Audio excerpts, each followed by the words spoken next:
सामने शारीरिक रूप से कोई गलत हस्तक्षेप मत करो, उनके सामने अच्छा व्यवहार करो। जैसा आप करोगे वैसा ही कार्बन कापी आपके बच्चे करेंगे। जैसे मेरे गोविंद द्वारिकाधीश हैं, द्वारिका के नाथ हैं, लेकिन माता पिता के चरणों में सिर रख के प्रणाम किए। और जैसे ही कन्हैया ने माँ को प्रणाम किया, माता देवकी के नेत्रों से अश्रुओं की धारा बह गई और उठकर मेरे गोविंद को आंखों में भर दी। देवकी मैया ने कहती है, कितना बड़ा है मेरा पुत्र, लेकिन कितना विनम्र है, कितना विनयी है, कितना सुश्रुत कनिष्ठान मूर्खस्य नानामृतविभीषणा नामन्ति फलनो वृक्षः नामन्ति गुणनो जनः। जिस वृक्ष में फल जाता है वो नीचे झुकेंगे, और जिस व्यक्ति में गुण जाता होंगे वो नीचे झुकेंगे। व्यक्ति के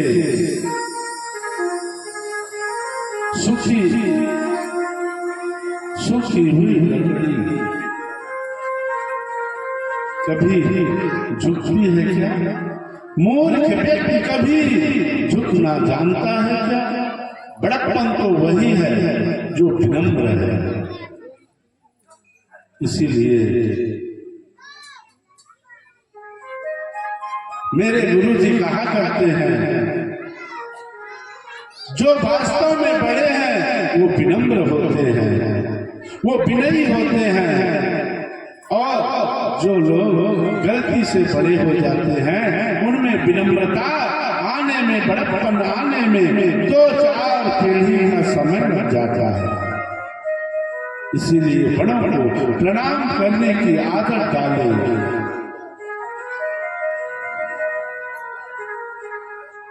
कृष्ण तो चले गए द्वारिका, लेकिन जिस बालक को प्रभु ने गर्भ में जाकर बचाया था, उस बालक ने आज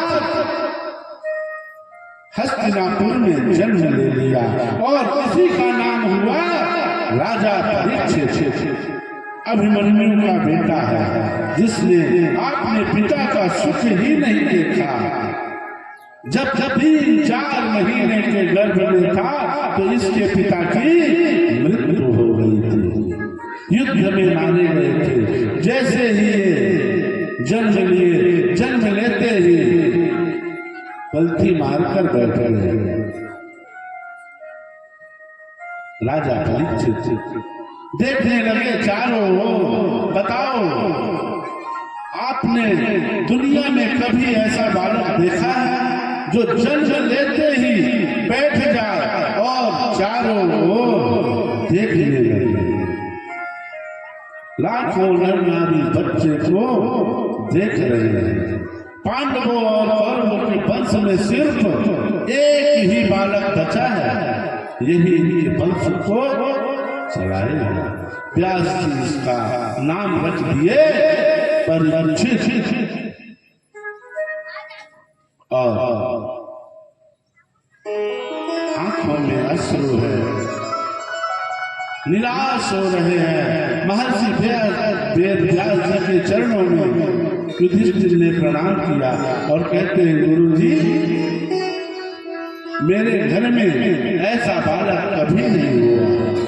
इस बालक ने जन्म लेते ही चारों ओर क्यों देखना शुरू कर दिया? क्योंकि यह देख रहा है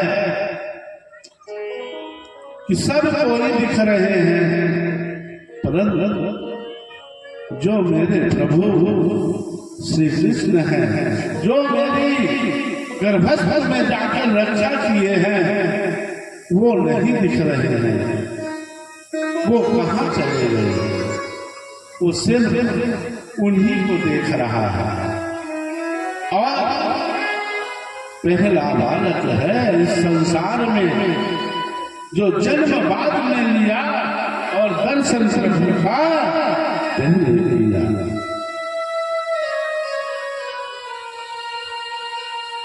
प्रभु ने जिसे सुदर्शन चक्र से गर्भ से बचाया था वो इस भीड़ में कहीं नहीं दिख रहे हैं।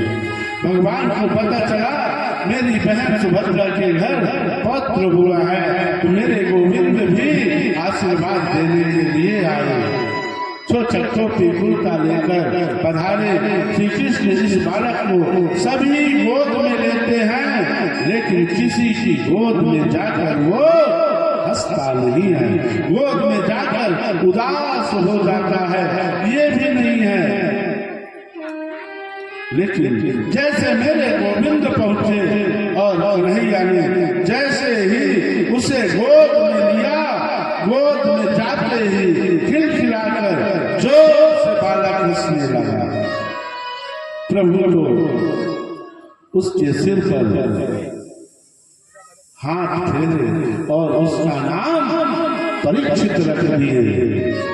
वही श्रीमान परीक्षित के नाम से जाने जाने लगे। श्री सूत जी कहते हैं ऋषियों ये ऐसा परम लाडला भक्त है ब्रह्मा की सृष्टि में।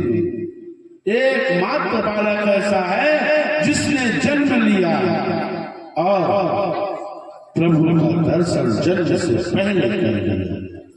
जन्म से पहले गर्भ में जिसने प्रभु का दर्शन कर लिया ऐसा बालक सिर्फ एक है परीक्षित।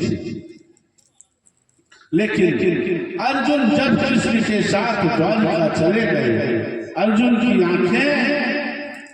आंखों के सामने सब यदुवंशी मारे गए। अर्जुन रोते हुए अपनी लीलाओं को संपन्न करके मेरे गोविंद भी अपने धाम को चले गए। अर्जुन रोते हुए आए, उनके चेहरे का तेज नष्ट हो गया। युधिष्ठिर जी कहते हैं आओ, द्वारिका जाने के बाद तुम्हें कुछ याद नहीं है? कृष्ण को प्राप्त करने के बाद तुम सबको भूल जाते हो। बताओ कैसे हैं हमारे मामा जी, कैसे हैं हमारी मामी देवकी जी, दाऊ भैया कैसे हैं, मेरे प्राण वल्लभ कृष्ण अच्छे हैं ना? क्या बात है अर्जुन, तुम द्वारिका गए महीनों बीत गए, तुम्हारा पुत्र बालक परीक्षित समझदार हो गया और तुम हो कि कुछ जवाब नहीं दे रहे हो। शरीर का तेज नष्ट हो जाने के 3 ही कारण होते हैं। पहला कारण है आगम में स्त्री के संग समागम। दूसरा कारण है गाय का वध यदि गलती से भी हो जाए। और तीसरा कारण है जिसके बिना हमने जीवन में एक पल भी दूर रहना नहीं सीखा। वो अगर हमें छोड़कर चला जाए तो उसकी याद में तेज नष्ट हो जाता है। ऐसी कोई गलती तो तुमने नहीं की, ऐसा कोई अपराध तो तुमने नहीं किया। अर्जुन धड़ाम से चरणों में गिर पड़े और रोकर बोले भैया जी, वंचितो हम महाराज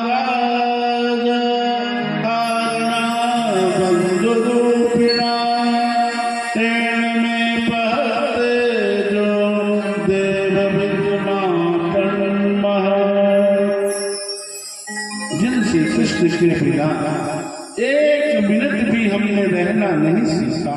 वही मेरे बंधु, वही मेरे स्वामी, वही मेरे परम गुरु श्री कृष्ण आज हमें सबको छोड़कर चले गए। जिनके आशीर्वाद से बड़े बड़े राजाओं के सन्मुख हमने द्रौपदी जैसी भार्या प्राप्त की, जिन श्री कृष्ण के आशीर्वाद से हमने दुर्वासा जैसे ऋषि के क्रोध से सुरक्षा पाया, जिन श्री कृष्ण के आशीर्वाद से किरात रूप होकर आए,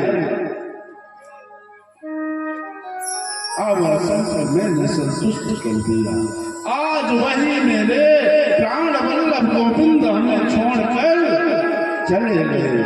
जैसे माता कुंती ने सुना कि मेरे गोविंद चला गया और सुनते सुनते समाचार हैं, धड़ाम से जमीन पर गिर पड़ी और